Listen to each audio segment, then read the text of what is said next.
फिर से स्वागत है आपका एक और वीडियो में। आज हम डिस्कस करेंगे असिमेट्रिक डिस्ट्रीब्यूशन।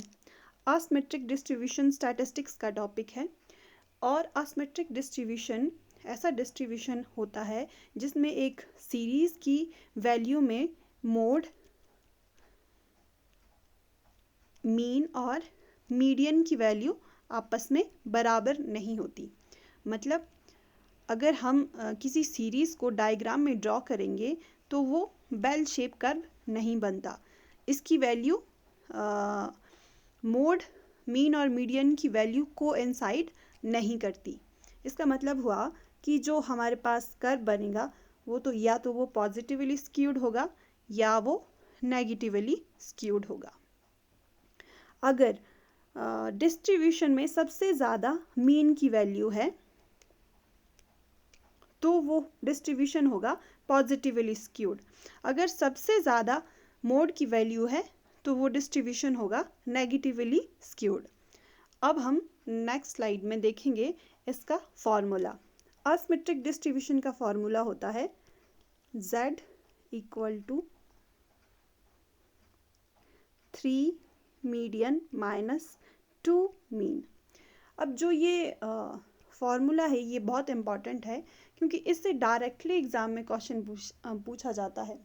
एक असिस्टेंट प्रोफेसर इकोनॉमिक्स का क्वेश्चन था जिसमें आपको मीडियन की वैल्यू दी थी 20 और मोड की वैल्यू दी थी 18 और आपको मीन की वैल्यू निकालनी थी।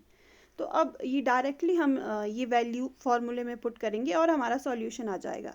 जैसे हमारे पास मोड की वैल्यू है 18 और मीडियन की वैल्यू है 20 और x की वैल्यू, x बार की वैल्यू हमें निकालनी है। तो इसको सॉल्व करने से हमारे पास मीन की वैल्यू हम देखेंगे कितनी आती है। तो ये हो गया 42 2x bar. x bar equal to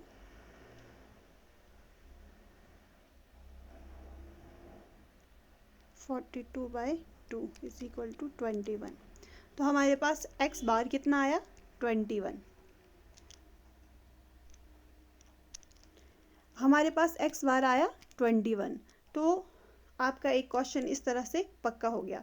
अब हमारे पास जो अभी तक वैल्यू आई थी उसमें x बार था 21 और मीडियन की वैल्यू थी 20 और मोड की वैल्यू थी 18।